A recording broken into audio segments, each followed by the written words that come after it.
इस वीडियो के बाद आप वेब पेज में यूज होने वाले मोस्ट कॉमन और वाइडली यूज्ड HTML टैग्स को एक्सप्लेन कर पाएंगे और वेब पेजेस क्रिएट करते वक्त हम URLs को इंटरनली कैसे यूज करते हैं ये भी एक्सप्लेन कर पाएंगे। चलिए वेबसाइट बनाने में यूज होने वाले मोस्ट कॉमन और वाइडली यूज्ड HTML टैग्स के बारे में डिस्कशन कंटिन्यू करते हैं। जब हम अपना रिज्यूमे लिखते हैं तो हम बहुत सारे फॉर्मेटिंग फीचर्स यूज करते हैं, जैसे कि अपना नाम बोल्ड करने के लिए बोल्ड फीचर या फिर कुछ इंपॉर्टेंट पार्ट्स को अंडरलाइन करने के लिए अंडरलाइन फीचर। ऐसे ही HTML वेब पेज बनाते वक्त टेक्स्ट को फॉर्मेट करने के लिए हमारे पास कुछ फॉर्मेटिंग टैग्स होते हैं। हम बोल्ड और स्ट्रॉन्ग HTML टैग से स्टार्ट करेंगे। इन दोनों टैग्स को हम साथ में इसलिए डिस्कस कर रहे हैं क्योंकि इन्हें यूज करने पर कंटेंट में विजुअली ज़्यादा डिफरेंस नहीं आता है। इसका मतलब है कि हम इन्हें इंटरचेंजेबली यूज कर सकते हैं। मान लीजिए कि हमारे पास ये कोड है जिसमें हमने स्ट्रॉन्ग और बोल्ड HTML टैग्स को यूज किया है। चलिए इसका रिस्पॉन्स ब्राउजर में देखते हैं। आप देख सकते हैं कि विजुअली कोई डिफरेंस नहीं है। डिफरेंस सिर्फ ये है कि स्क्रीन रीडर इनसे कैसे डील करता है।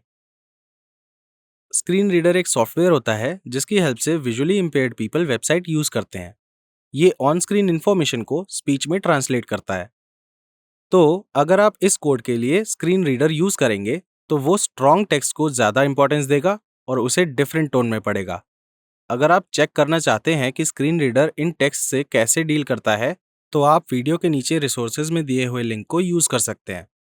प्लीज नोट कि ये स्क्रीन रीडर एक गूगल क्रोम एक्सटेंशन है, जिसका मतलब है कि आप इसे सिर्फ तभी इंस्टॉल और यूज कर पाएंगे जब आप Google Chrome web browser use कर रहे हैं।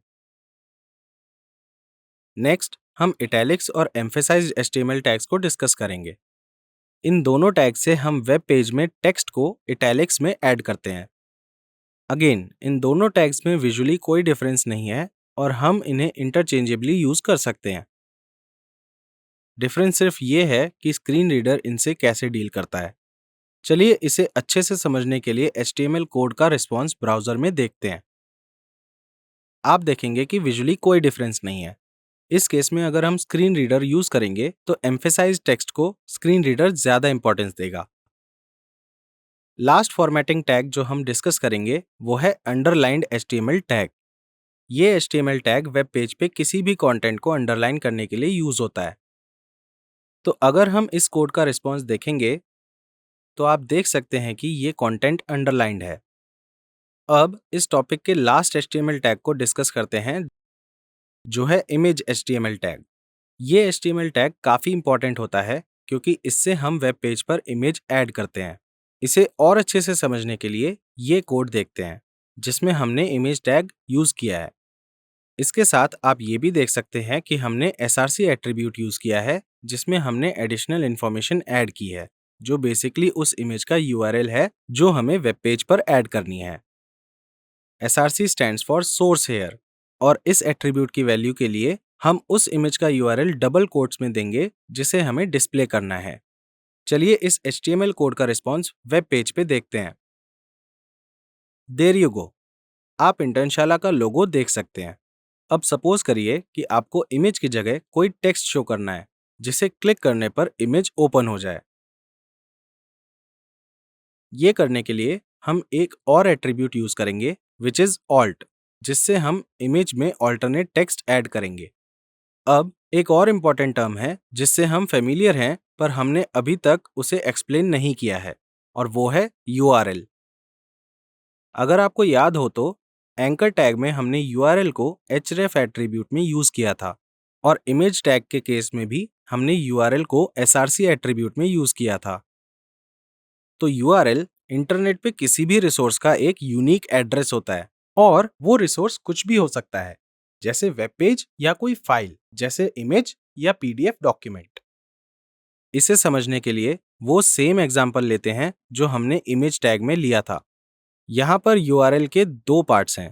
पहला पार्ट है डोमेन नेम या IP एड्रेस, जो इंटरनेट पर एक स्पेसिफिक कंप्यूटर को इंडिकेट करता है जहाँ पर रिसोर्स प्रेजेंट होता है। इस केस में ये इंटर्नशाला का होस्ट कंप्यूटर है। अगर आपको याद हो तो हमने ये लास्ट टॉपिक में डिस्कस किया था। और सेकंड पार्ट है उस रिसोर्स का पाथ जो उस कंप्यूटर के अंदर होगा। पाथ हमेशा उस फोल्डर के रिस्पेक्ट में होगा जिसे वेब सर्वर एक्सेस कर सके, जो है c:\\. /XAMPP/htdocs/. आपको याद होगा कि ये हमने पिछले टॉपिक में डिस्कस किया था कि C://XAMPP/htdocs होस्ट कंप्यूटर की डिफॉल्ट लोकेशन होती है। तो ये URL इंडिकेट कर रहा है कि इंटर्नशाला के होस्ट कंप्यूटर पर C://XAMPP/htdocs फोल्डर के अंदर स्टैटिक नाम का फोल्डर होना चाहिए, जिसमें इमेजेस नाम का एक और फोल्डर है, जिसमें कॉमन नाम का फोल्डर है, जिसमें फाइनली new_internShala_logo.svg नाम की इमेज है। तो इमेज का ओवरऑल पाथ C://static/static/images/static/new_internShala_logo.svg है। अब इन दोनों पार्ट से पहले HTTP या HTTPS आता है। इस कंप्लीट URL को एब्सोल्यूट URL भी कहते हैं और एब्सोल्यूट URL को यूज करके हम इंटरनेट पर कोई भी रिसोर्स एक्सेस कर सकते हैं। अब आपको क्लाइंट सर्वर कम्युनिकेशन चैनल के बारे में ऑलरेडी पता है।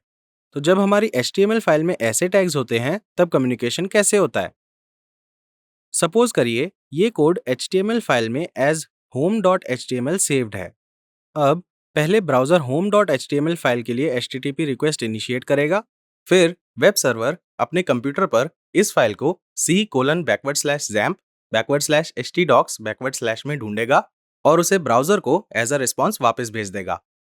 आप नोट करिए कि अभी तक वेब सर्वर ने HTML फाइल को ओपन नहीं किया है और उसे ये भी नहीं पता कि कौन सी इमेज फेच करनी है। ये तब होता है जब ब्राउज़र को रिस्पॉन्स मिलता है और जब वो HTML फाइल की विजुअल फॉर्मेट में रेंडरिंग स्टार्ट करता है, तब उसे इमेज टैग दिखता है और फिर वो इमेज फेच करने के लिए एक और HTTP रिक्वेस्ट भेजता है, जैसे इस केस में इंटर्नशाला के सर्वर को। और जब ये इमेज फेच हो जाती है, तब वो स्क्रीन पर डिस्प्ले हो जाती है। अब सपोज करिए कि इंटर्नशाला के लोगो की जगह आपको वेब पेज पर कोई कस्टम रिसोर्स यूज करना है, let's say this sample.png file. ये करने के लिए आपको लोगो या इमेज फाइल को htdocs फोल्डर में डालना होगा और उसे ये एब्सोल्यूट URL यूज करके लोकली रन करना होगा। Now if you notice there is a catch here. यहाँ पर डोमेन नेम 127.0.0.1 है, जो आपका अपना कंप्यूटर है। यूजर्स को ये इमेज नहीं दिखेगी क्योंकि इस इमेज के लिए जो पाथ डिफाइंड है वो आपकी लोकल मशीन को रेफर करेगा और आपकी लोकल मशीन वो सर्वर नहीं है जिसमें वेबसाइट होस्टेड है। ये प्रॉब्लम सॉल्व करने के लिए हमें डोमेन नेम बाय करना होगा, जिससे हमारे यूजर्स वेबसाइट को एक्सेस कर पाएं। डोमेन नेम क्या है और उसे कैसे बाय करना है, इसके बारे में अभी चिंता करने की जरूरत नहीं है। टाइम के साथ आप ये समझ जाएंगे। मान लीजिए कि हमने डोमेन नेम परचेज किया है जो है mynewdomain.com। तो एब्सोल्यूट URL कुछ ऐसा दिखेगा। तो अगर आपको ये कोड अपने मशीन में टेस्ट करना है तो आपको ये URL यूज करना होगा, और जब आपको यूजर्स के लिए वेबसाइट होस्ट करनी होगी तब आपको ये URL यूज करना होगा। अब आपको ये नहीं लगता कि बार बार URL चेंज करना काफी हेक्टिक काम है? हाँ, बट हमारे पास एक और रास्ता है। चलिए इसे इमेज टैग HTML कोड से सिंप्लीफाई करते हैं, जिसे हम पूरी वीडियो में यूज कर रहे हैं। तो जब हम अपने सिस्टम्स पर लोकली काम कर रहे होते हैं, तब हम URL में डोमेन नेम ऐड नहीं करते हैं। इंस्टेड हम सिर्फ इमेज का नाम ऐड करते हैं preceded by a forward slash. अब लेट्स से कि हम ये कोड अपने लोकल सिस्टम पर रन कर रहे हैं, तो हम 127.0.0.1 डोमेन नेम यूज करेंगे, राइट? अब ब्राउज़र जब line by line HTML code को रेंडर करता है और जब वो src=/sample/png के अक्रॉस आता है, तो वो ऑटोमेटिकली डोमेन नेम को प्रिपेंड या ऐड कर देता है। जैसे इस केस में 127.0.0.1 को इमेज सोर्स के आगे प्लेस कर देगा और इमेज रेंडर और डिस्प्ले हो जाएगी। अब लेट्स से कि ये कोड हमने सर्वर पर डाला है। इस केस में जो डोमेन नेम हम यूज करेंगे वो newdomain.com होगा।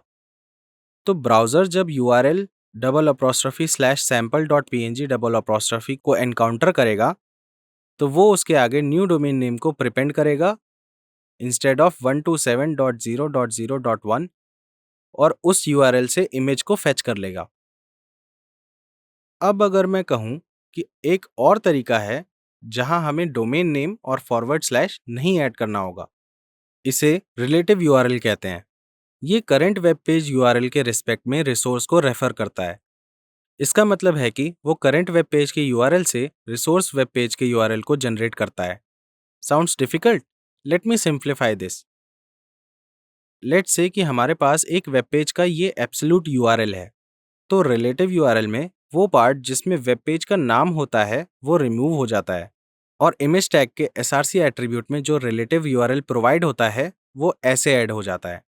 एंड लेट्स से हमने ये कोड सर्वर पर डाला है और ये वेब पेज का एब्सोल्यूट यूआरएल है, तो वेब पेज के नेम को रिमूव करके और रिसोर्स यूआरएल ऐड करके ये रिलेटिव यूआरएल बन जाएगा। So that's it for this video. Up next is the quiz. All the best!